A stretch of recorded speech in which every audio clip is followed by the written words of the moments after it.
Welcome to another movie plot and enjoy the memories. We open on the familiar scene of a disorientated woman waking up on the shower floor.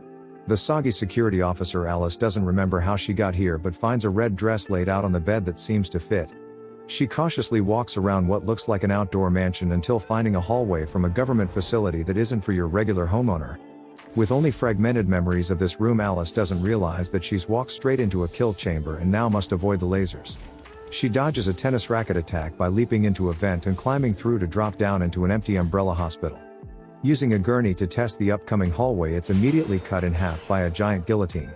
All of this is for nothing, however, if the clone can't make it past the spring trap that fires bullets in every direction, killing her. Head scientist of the Umbrella Corporation Dr. Isaacs is replicating Alice to experiment with her blood and has his two lackeys dispose of the failure. They unnecessarily exit their underground laboratory through a table instead of around it and toss the 86th test subject into a pit with the others. A small fenced-off area shown surrounded by zombies as one of these silly scientists accidentally let slip the tyrant virus. It's turned the world into an apocalyptic wasteland, so Dr. Isaacs has been tasked with finding a cure by members of the Umbrella Board. The chairman Wesker and the others are only here by hologram and get sick of Isaacs always talking about his beloved Alice program. He believes the original's blood holds the secret to the cure, but she remains vigilant and knows how to avoid their satellites. Staying away from cities due to the overpopulation of undead and keeping on the move, Alice visits a distress call coming in over the CB claiming that survivors need help at the local radio station. It's just one of those help my fake baby crying traps to lure in whatever piece of meat these creeps can get their hands on. Unfortunately for Mr. Hansy, the meat breaks his neck with a single strike and Alice finds herself waking up inside a pit with the infected dogs. I'm honestly surprised this gang don't eat people, but then again they aren't starving, so Alice is forced to kill Cujo in a variety of fun and creative ways. To escape the pit, she ties the lucky ones up and uses them to pull the supports loose, collapsing the upper floor to make herself a ramp. All of the well-fed trappers are mauled to death while Alice slips out the back and rides on until pulling up at a gas station to refuel. Obviously the pumps are empty, so she goes inside to complain but finds the fly-covered corpse of the manager hanging inside the office. Below them is a journal that details a plan to move to Alaska, giving Alice hope that it might be a place where the infection hasn't reached. Elsewhere, a convoy of trucks containing a group of survivors are being led by Claire Redfield in search of somewhere to house all these kids. She's accompanied by the former Umbrella soldier Carlos as well as the later recruit LJ, but all share playful banter over the radio. They pull up at a crappy motel and everybody else remains outside while the two named males go in to make sure the coast is clear. As LJ makes his way through the rooms, he's almost bitten by an aviated zombie and needs to break its spinal cord. Another hiding in the corner takes a bite out of his chest, so LJ keeps that minor detail a secret from Carlos, who saves the rest of him. Betty checks out his superficial head wound and plans to contract the virus herself tonight if LJ doesn't spill the beans. She even brings 2 tins of the stuff to their rendezvous to give him the hint, while Otto hands out half their supply as this is a pretty big caravan. We also have Chase on the cowboy lookout and Mikey waiting on Carlos to finish setting up security cameras around the perimeter. We return to Dr. Isaacs in his underground lab, injecting a regular old zombie with some of the Alice clone's blood. Its eyes go black and the thing can suddenly remember basic human functions, but that doesn't make it any less horrifying looking. Realizing that it's stupid, the uber zombie gets angry and demonstrates super strength to kill Isaac's assistants. He doesn't seem bothered and just prepares the Alice clone number 87, which has a telepathic connection to the sleeping original. Using her big brain power, Alice levitates everything around her in the desert, resulting in the accidental destruction of her bike. The psionic activities reported to the Mad Doctor by a holographic projection of an artificial intelligence called the White Queen.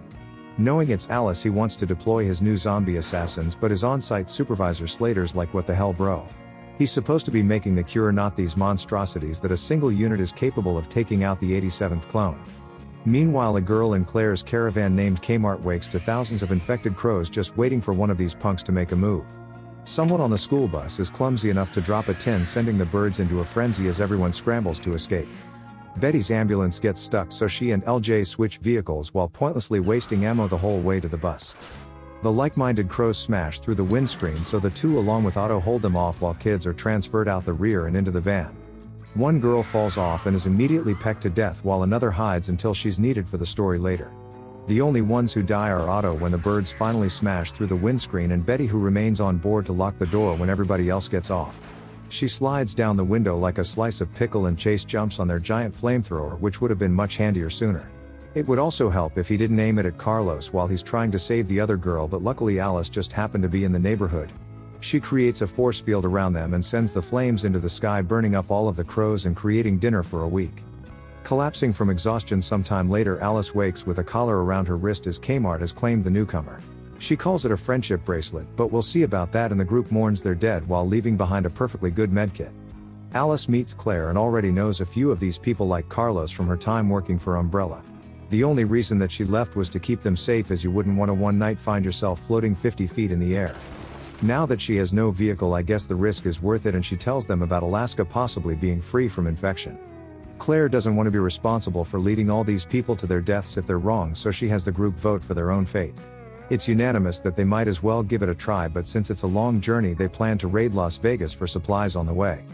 While tracking Alice, Isaacs watches them on a satellite, so he says that this is the time to strike, but Wesker orders him to just continue with the cure. Completely ignoring his superior's orders, Isaacs has all of the Uber zombies loaded into a shipping container and flown to Vegas. When they reach the city, the convoy find it reclaimed by the desert, and everywhere worth checking has already been picked clean. A familiar-looking container blocks the way, so everyone disembarks and Chase takes up a lookout position on the Eiffel Tower. Planning to winch the suspicious obstacle out of there, we get a slow-motion crotch shot of Alice as she walks up to inspect it. Suddenly the side falls off and out come dozens of the fast-moving Uber zombies that go down to just regular old headshots, but they still pose a problem for some reason. Not so much for Alice, who spends the entire fight flipping around barely breaking a sweat, but for people like this lady who gets turned into a wall snack. K-Mart takes refuge in the van with LJ while Carlos hides under it, and he somehow manages to survive this face-to-face interaction. He then saves Marty from being eaten by the now zombie LJ by shooting his best friend in the face but getting bitten in the process. Chase has the best perch imaginable until he's distracted by a girl climbing up and doesn't hear the zombie sneaking up behind him. Once bitten, he sacrifices himself to save the girl by leaping off the tower with a couple Uber zombies who all die on impact. Mikey's killed rather anticlimactically, with Claire failing to save him while Alice needs some kind of intervention to be stopped. Isaacs and his team are on a building nearby and use their satellite to shut down the Alice program dead in her tracks.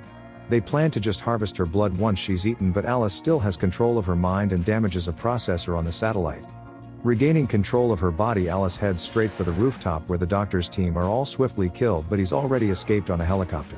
Not before being bitten by one of the Uber zombies, and Alice only doesn't shoot at the chopper because she wants to steal it and fly to Alaska. The survivors all collect their crap and head towards the Umbrella facility, where Isaac's basically overdosing on the antivirus. Slater sentences him to liquidation for his disobedience, which just means that he shoots him dead on the spot. However, Isaacs reanimates into the tentacle-wielding tyrant monster and slaughters everyone inside the facility before displaying them on pikes.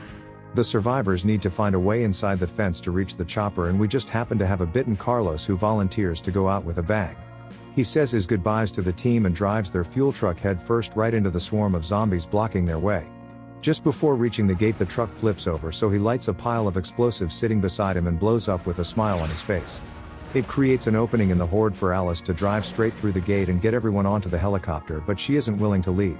She gives the journal to K-Mart and Claire, who we never see again once they fly off, and Alice intends to hunt down Isaacs. Seeing her graveyard of clones just motivates her more to head inside the underground facility as the White Queen opens up any door she wants. The place is completely deserted apart from Isaacs, who the helpful computer says has been trapped downstairs for Alice to finish off. She could use her blood to synthesize a permanent cure for the virus once he's dead, so she heads down to the lower labs hunting the tyrant monster. Discovering her 88th clone, the bubble bursts when the tyrant knocks Alice into it, but he's impaled with her knife and scurries away. Alice catches herself, who probably just passes out from all the excitement, but the original covers her face like she's dead. Finding herself in the training course from the beginning of the movie, Dr. Tyrant Monster leaps out and Alice battles her creator. He knocks her back and tries to give her the Slater eyeball treatment, but Alice retrieves her dropped knife and slices his tentacles off. The doctor now immediately heals, so Alice uses her psychic powers to send Mr. Ugly flying through a wall. He just returns with a brain blast of his own to the same effect, and the two find themselves throwing down in the laser hall. With Isaacs winning their fight, Alice distracts him by talking crap to buy enough time for the security system to activate. The tyrant is diced into little pieces and Alice fully expects to die herself, but the still living clone 88 shuts down the machine. The final scene shows another Umbrella facility beneath Tokyo, where Wesker is informing the board of Isaac's failure. He says that Alice is their priority when she suddenly appears as a hologram from the North American lab. She warns Umbrella that she'll be bringing a few of her friends there, as we're shown dozens of Alice clones being awakened. And the movie ends.